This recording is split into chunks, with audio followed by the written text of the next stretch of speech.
Hello all. This is Dr. Sondos AlSad from the Family Medicine Department at The Ohio State University.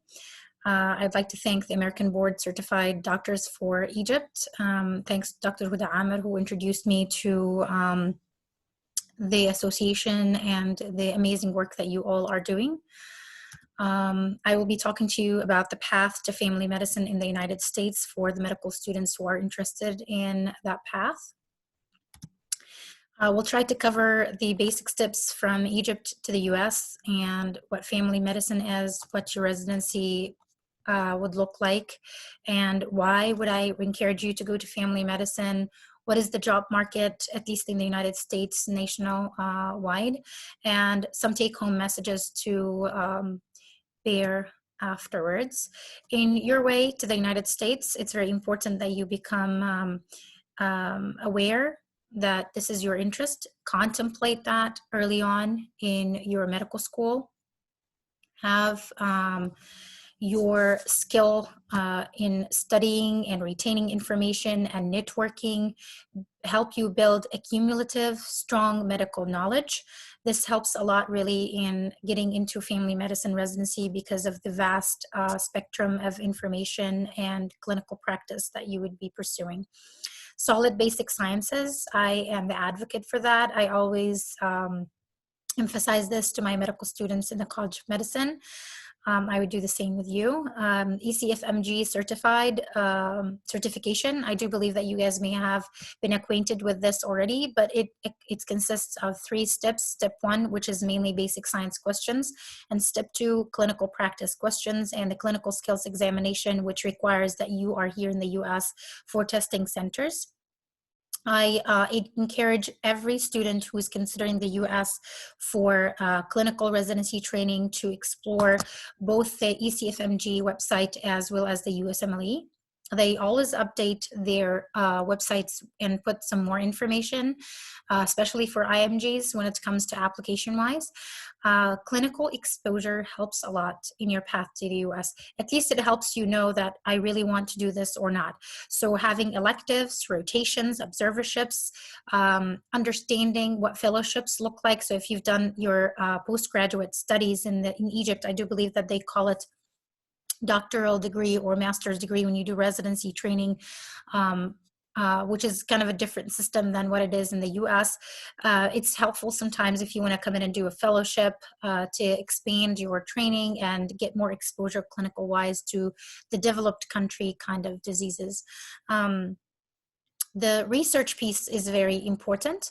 I do believe that your ability to read an article, break it down, understand it, work in a research project, which can be simply a poster or even a peer-reviewed article, that pretty much promotes for you as being able to understand the academic atmosphere, environment, and really raises your application when you are applying for clinical residencies, not only family medicine, but in general. Work ethics, really very important for IMGs, international medical graduates, to bear in mind that the work ethics are very, very important when you are applying for the program and when you get an interviewing process. That can be portrayed in the types of letter of recommendations that you get. So like somebody writing your letter of recommendation, it helps a lot for them to say that you are a person who's punctual, shows up on time, do your clinical tasks in a team play fashion. I notice a lot as IMGs, we tend to want to impress people, and we sometimes in the process of doing so, we don't show team play ethics. So it's very important for you to understand the work culture. It's not a one-man show. It helps a lot to understand in your letter of recommendations that you are capable of presenting yourself as a team player and a professional asset. I would have also to say that on the elective part, I tried actually when I was a medical student in Jordan to apply for an elective in Egypt. because I was hoping that I can get more exposure for infectious diseases. So for those who work in leadership positions, I strongly encourage you guys to consider some exchange program between medical students in Egypt and the US, especially given that we live now a pandemic. Infectious diseases and concepts of infectious diseases and microbiology is very important to solidify. And I do believe that in developing countries, these acute illnesses still are present more prominently than developed countries. So electives in like Al-Qasr Al-Aini, for instance, in Cairo can help a lot people promote for something that Egypt can offer from an educational standpoint versus the clinical education in the US. Something to kind of think about.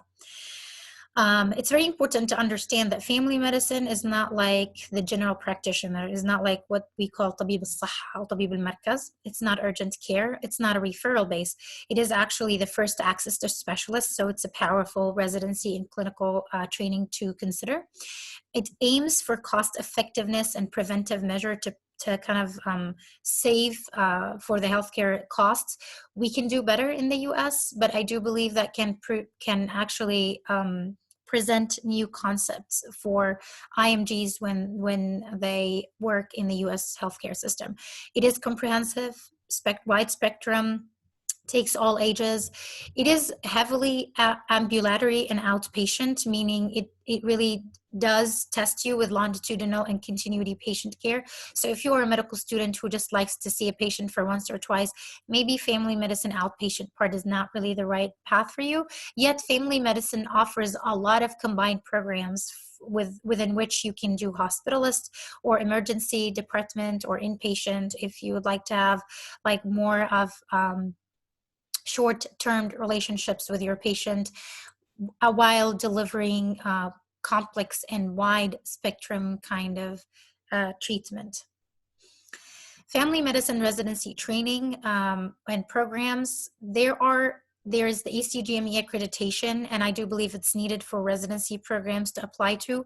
There are residency programs that are not necessarily accredited, so I highly encourage you to look into that. I do believe it's more into the fellowship rather than the main residency, but it helps a lot for you when you check residencies that you want to apply for as an IMG.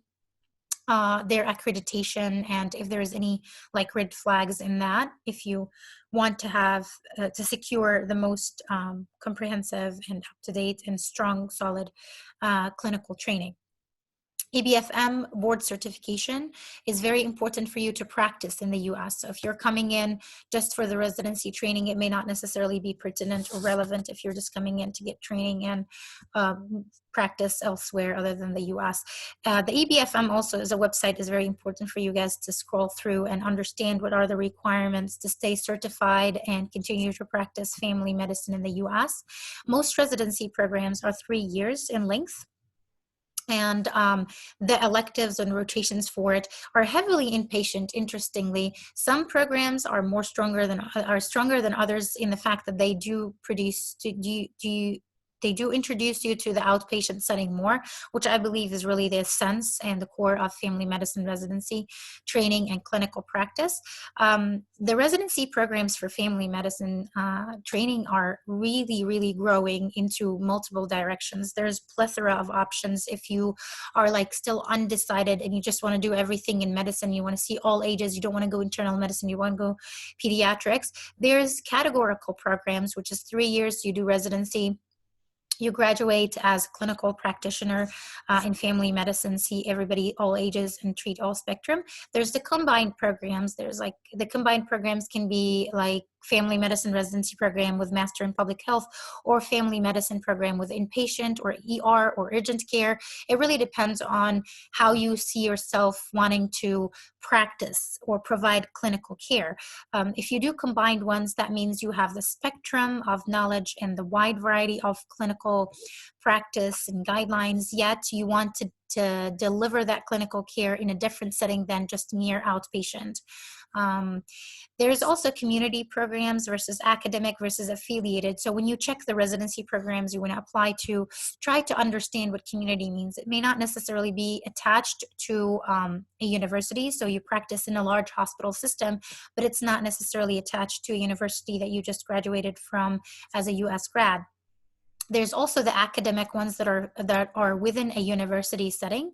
The academic ones can be private or public or federal, like government, like what we call it الجامعات الحكومية versus like الجامعة الخاصة, like private training.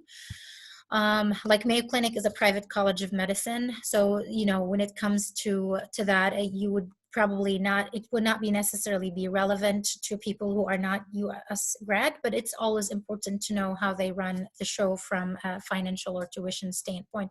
There's the affiliated, like large hospitals that have pulled an affiliation with a local university through which they actually deliver their training, but they create their curriculum based on the needs of the geographical area that they are located in.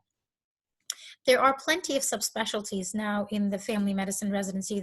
Some of those are accredited and some of them are not. It really matters of how much you want to be exposed to a certain clinical interest, if you wish. So there's addiction medicine, clinical informatics, hospice, and sports medicine. There are some that are not accredited, like women's health or geriatrics, that you can apply to after you go through the residency. But it helps, again, planning early and knowing what you like to do in a clinical setting is really important in you targeting the residency training programs. The family medicine residency day can vary, it really depends on that. That's why I didn't put in like the look of the day, because it really depends on where you end up being accepted.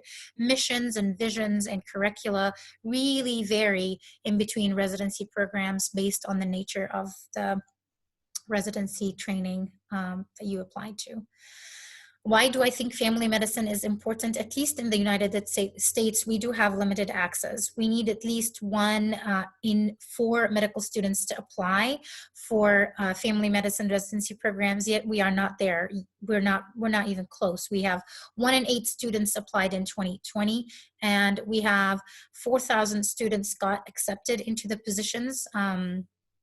Less than 10% of those are IMGs, and those pretty much comprises international medical graduates from everywhere, including those who have US citizenship and those who do not. So I still think that's a little bit challenge for our IMGs.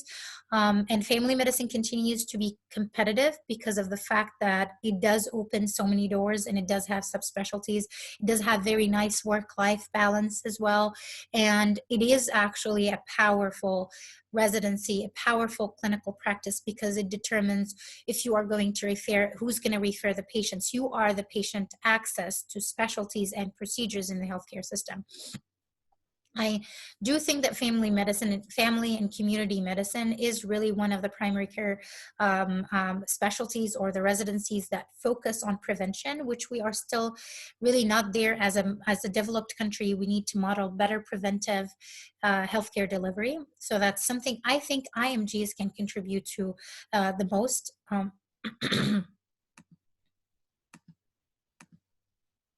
Sorry about that. Inadequate access also can increase your chances of getting in, because a lot of times US grads are more inclined to do other specialties, so kind of leave some space for IMGs to apply for family medicine. But I do not recommend you apply to it unless you want to do family medicine. As you can see here, the non-US IMGs, people who do not, the IMGs who do not have US citizen, we still cannot continue to run at the same percentage throughout the past decade getting into the family practice residency programs.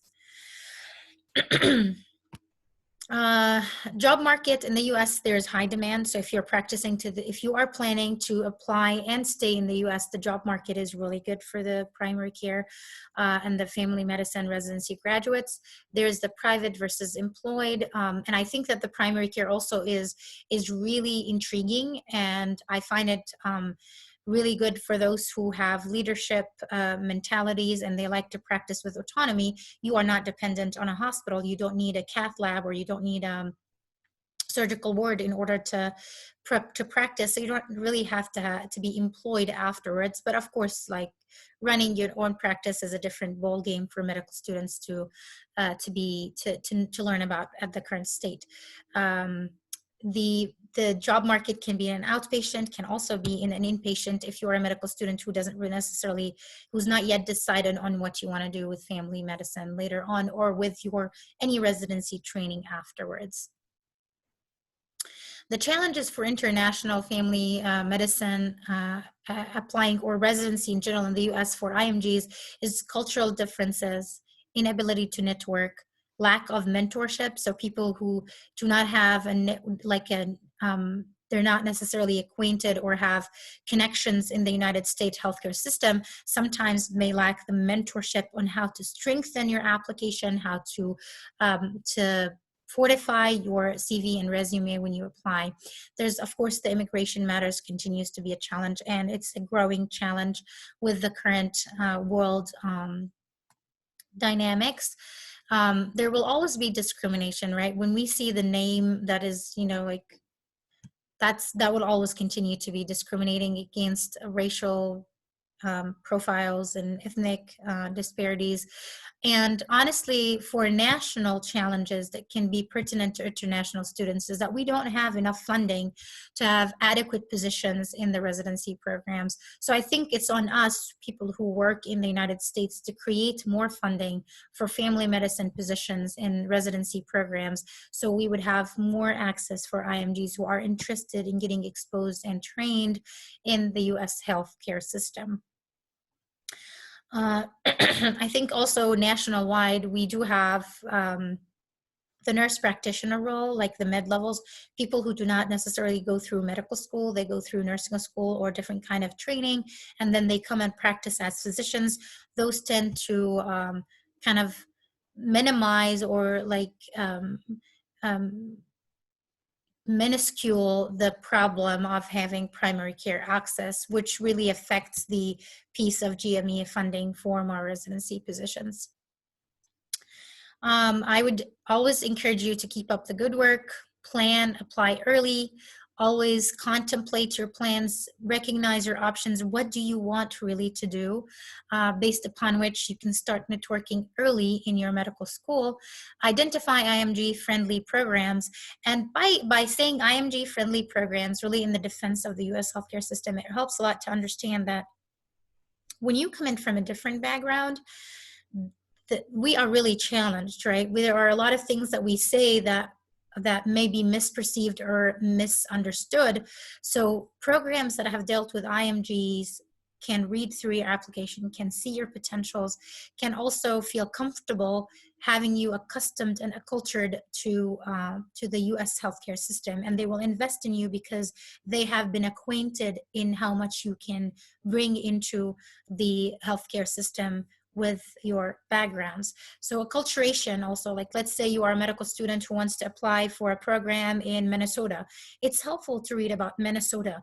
It's helpful to understand some of the culture, know some statistics, know what their, favorite basketball or football player, or, being acquainted with the culture of the programs that you are applying to is also helpful if you were to get a residency program interview.